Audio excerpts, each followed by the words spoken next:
that they're gonna throw it back to you. By now you should somehow realize what you gotta do. I don't believe that anybody feels the way I do about you now. Backbeat, the words on the street, and the fight in your heart is out. I'm sure you heard it all before, but you never really had a doubt. I don't believe that anybody feels the way I do about you now. I know all the roads we have to walk are winding. I know the lights that light the way you're blinding. There are many things that I would like to say to you, but I don't know how. Except, baby, you're gonna be the one that saves me. And after all, you're my island boy.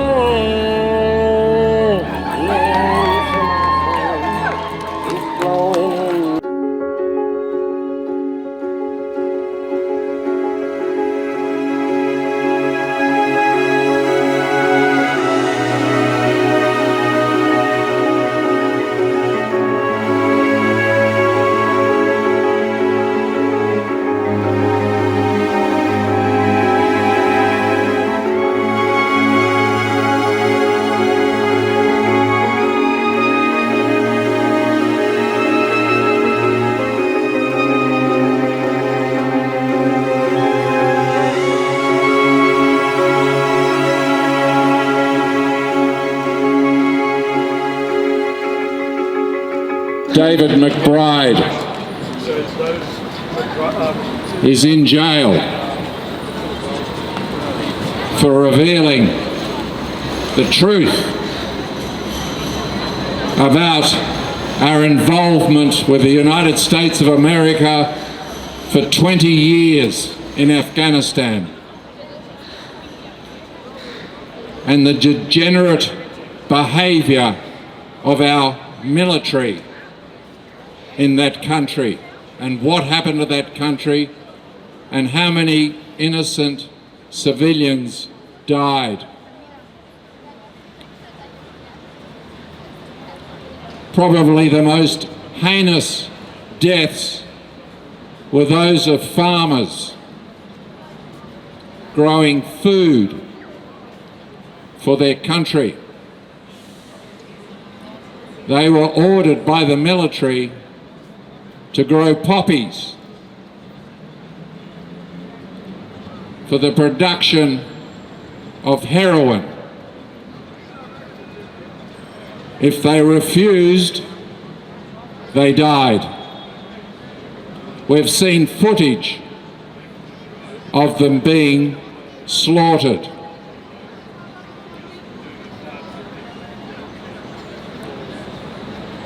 That's why David McBride is in jail for 5 years and 8 months.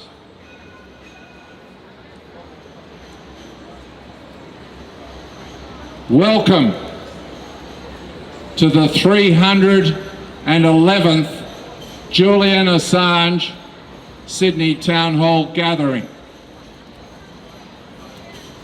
Being able to access true information brings enormous benefits to the individual as well as to society as a whole. The Australian Bureau of Statistics, the ABS, makes important information available to people. However, many people are probably not aware that the ABS website provides information that contradicts what our government and media have told us. The ABS website contains information showing that the death rate during the year 2020 was the lowest on record.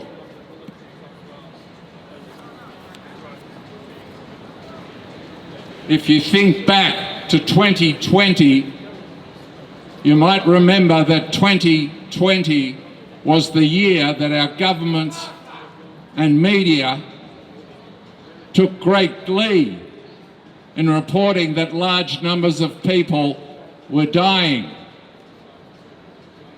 They all said, without exception, that there was a new deadly disease and it was something we needed to fear.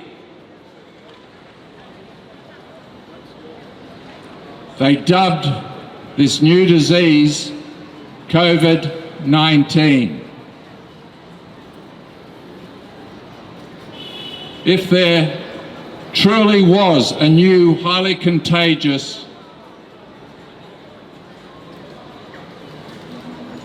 disease killing large numbers of people in 2020, why on earth would the ABS now be reporting 2020 as the year with the lowest number of deaths on record? A very good question.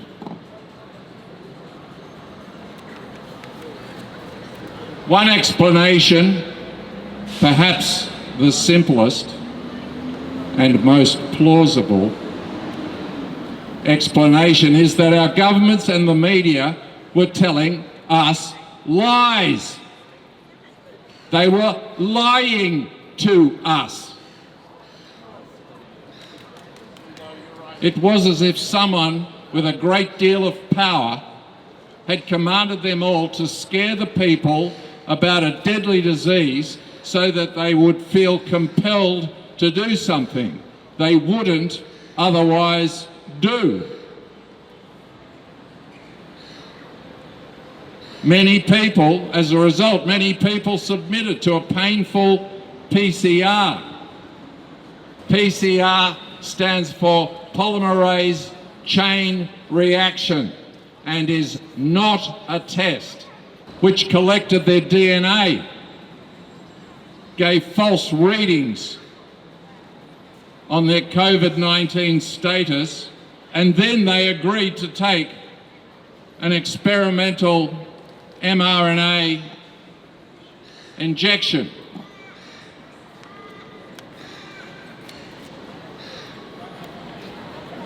In 2021, the media worked in chorus with the federal and state governments to push COVID-19 injections on everyone. They claimed the COVID-19 injection was safe and effective, but failed to provide any evidence that it was. Those with a good sense not to take the COVID-19 injection were forced to sacrifice their jobs and were prevented from participating in mainstream society.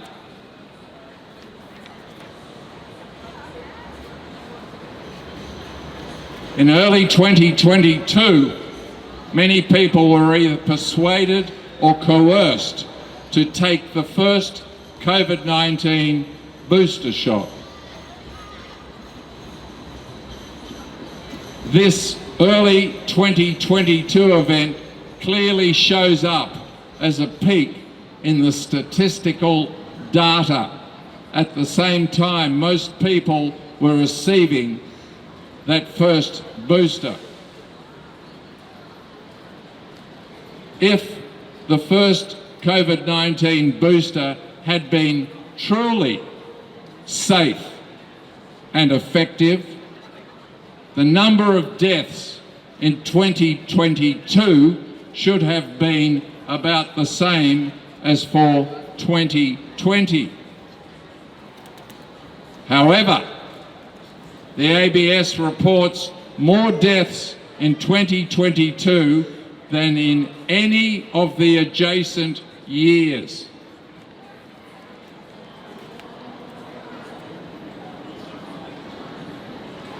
We need to learn from the COVID-19 fiasco and use it as an important clue about how governments and media promote disinformation and why the people should never blindly trust them ever again.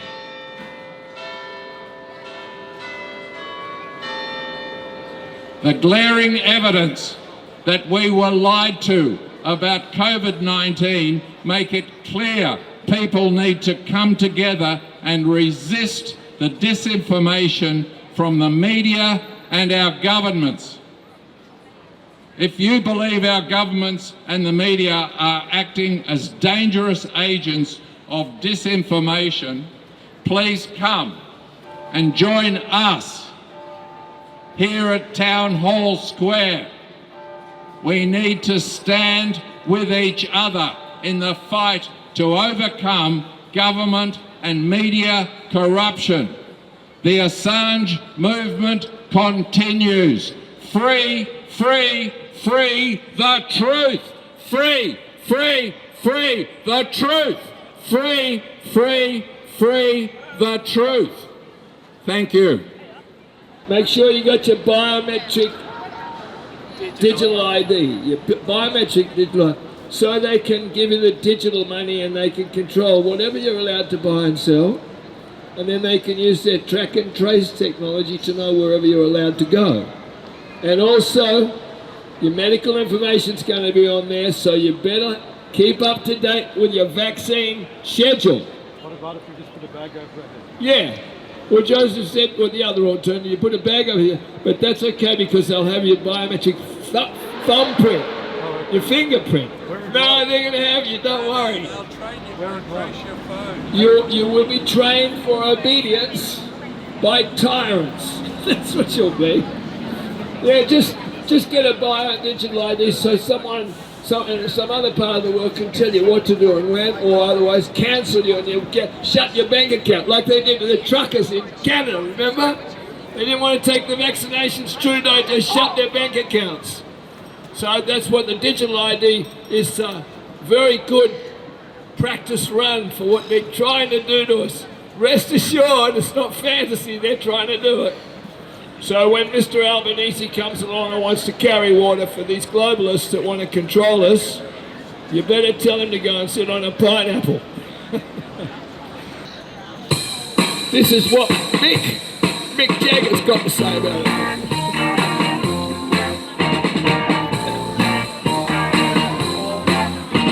Love him on the pipe, on the 99th floor of my block.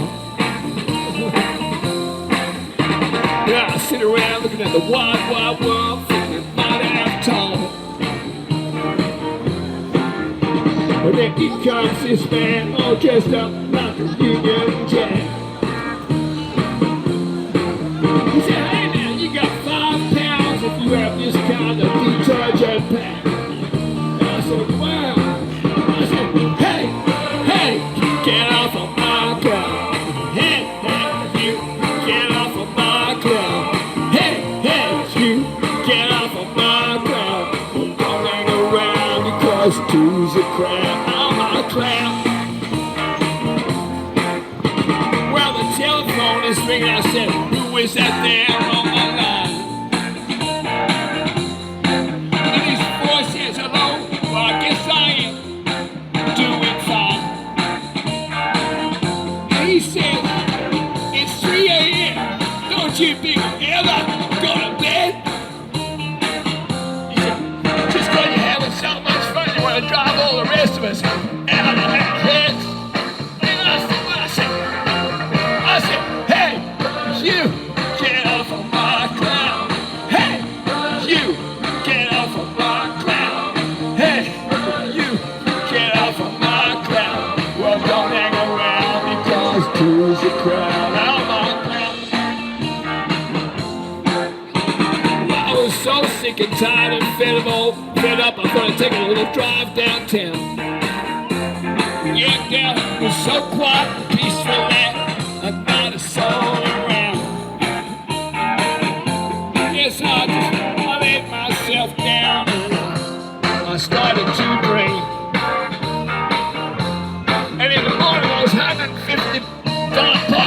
get some clover like flags all over my windscreen. And I say, oh, hey, you get off of my cloud.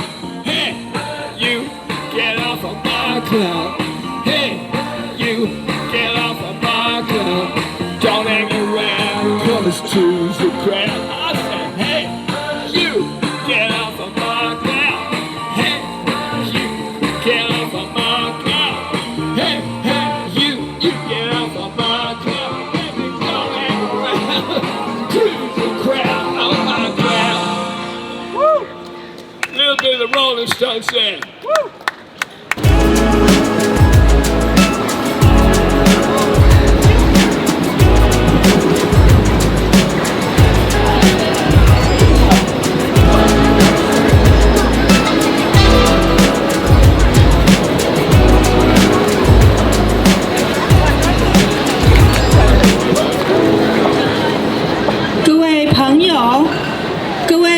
讲华语的朋友，请看过来。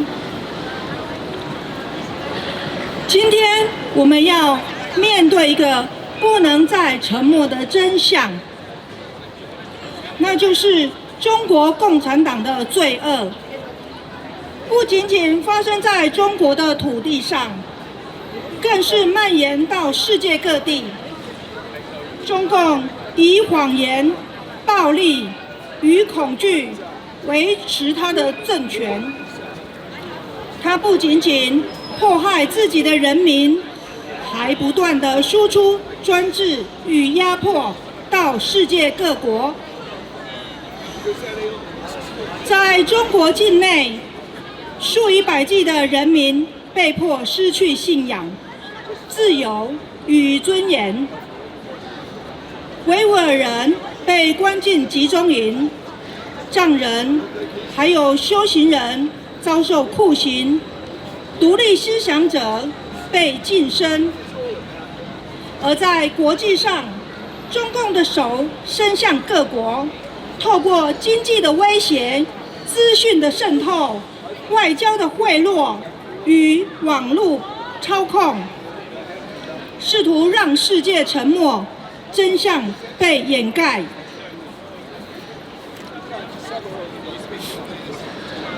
中共对台湾的敌意从未停止，他派出军机日夜扰台，制造恐惧，又渗透媒体与政界，分化台湾社会。他的目的不是和平，而是要征服台湾。我们要清楚地知道，中共的本质是斗争与侵略，它并不会因为台湾的屈服而停止攻击，而是因为台湾有自由的存在，它视台湾是一种威胁。如今，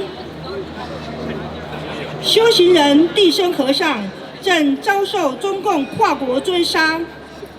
中共以不实的罪名通缉他，只因为他揭露真相，护持佛法。他的弟子们在中国境内被抓捕、被拷打，甚至失踪。我们有理由相信，有些人已被秘密处决。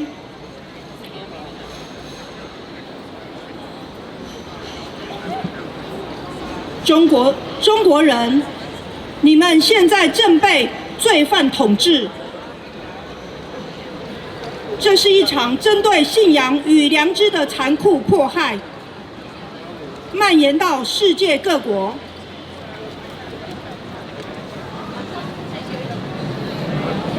面对这样的邪恶，我们不能再被谎言迷惑。各国政府不应该再相信中共的承诺与假象，这是一场人类良知的战争，是自由与暴政的抉择。让我们一起呼吁世界觉醒吧，觉醒于中共的罪恶，觉醒于自由的真义。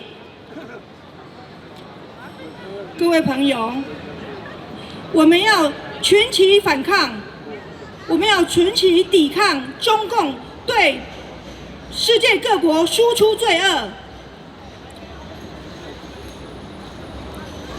我在这里呼吁大众，打倒中共暴政，推翻中共暴政，为自由而战，为民主而战，为人类的和平而战。谢谢。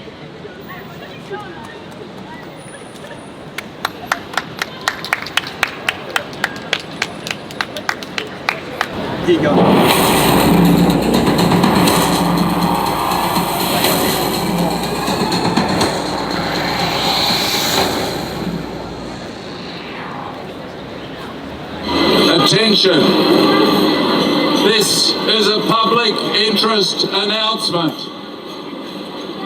You have entered a free speech zone where you have the opportunity to learn truth about how the world really works.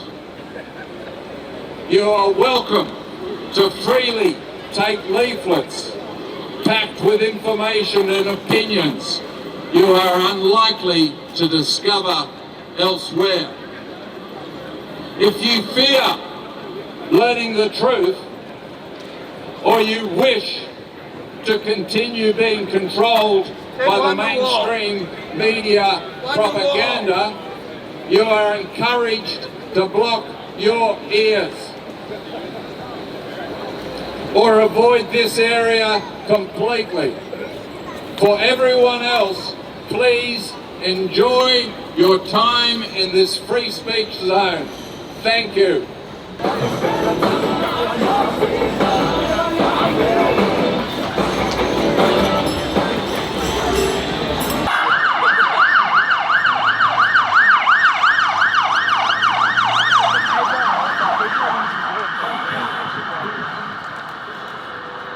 Hi there.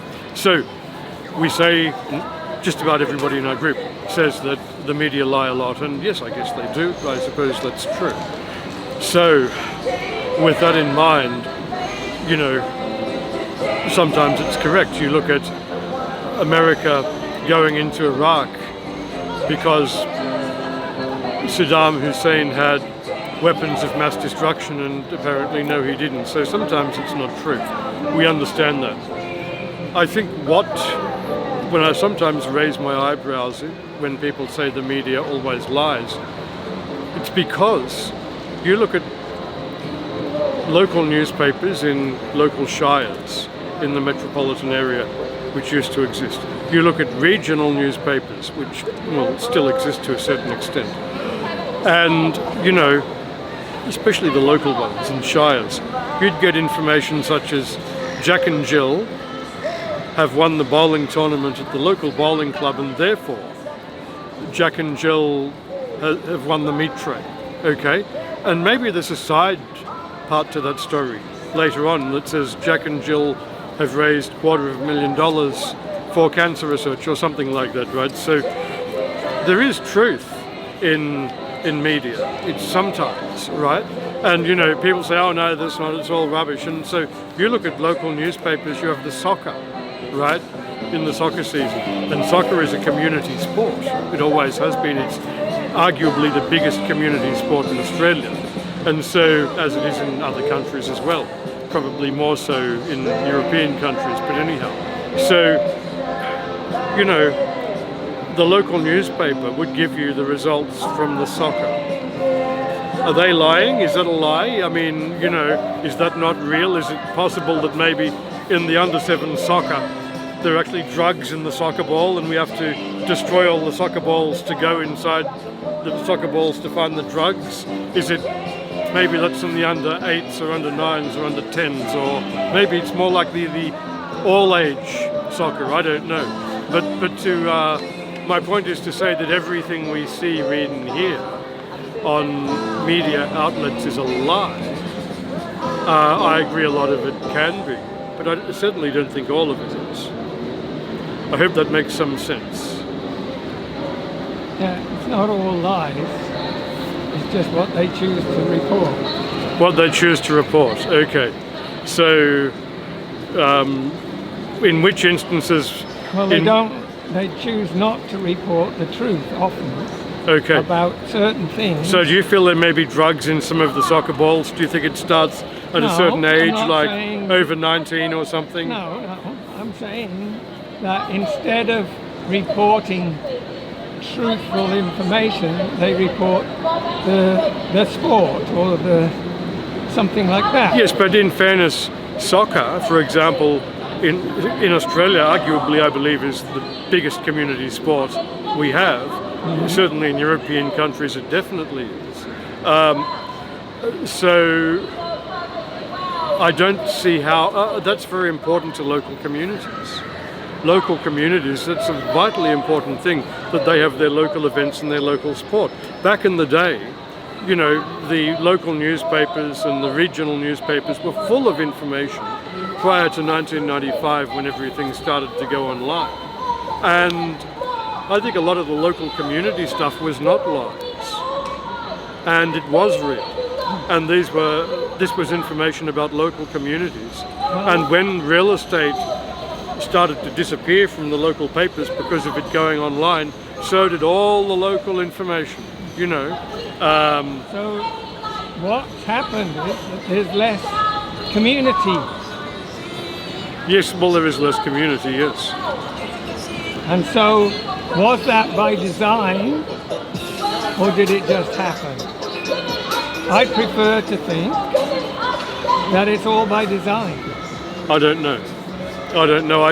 I notice it because, like, I'm 58, and so I remember what it was like when I was a kid. Independent little newspapers that you couldn't control. They couldn't be controlled. Now the media is concentrated into a small number of organisations.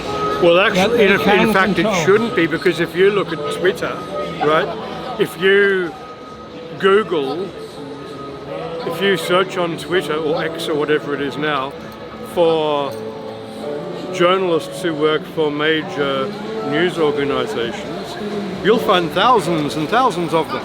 So you would think, if that is the case, that people can read all the stuff from thousands of, you know, media journalists.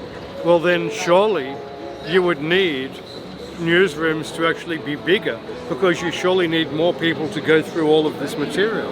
So the fact that it shrunk, I don't understand, because there's actually more information now than there was with just straight wire services. But they have the same stories on different. They just all get the same information. Well, you get. Well, no, you. What do you think of the Iraq War? They all said Saddam Hussein's got weapons of mass destruction. You get. I understand that, but if you look at New York, 1010 wins, which I can't get anymore because I'm not in America, right? I used to be able to get it on my tablets. 1010 wins is a local station in New York, full of local information, just local stories. So you get, I think it's CBS who runs it, so you get all these local people, even in Australia you get them too, who are in a locality somewhere, who do go on Twitter with what's happening in their own town and their own state. And there are some interesting angles in what they say. There are some fascinating narratives that news organisations should have people scrolling through all that stuff in order to find all the good narratives and everything else. So really, news organisations should have more people working in them, not less. So the fact that it shrunk is really quite bizarre. But anyhow, you know what I'm trying to say.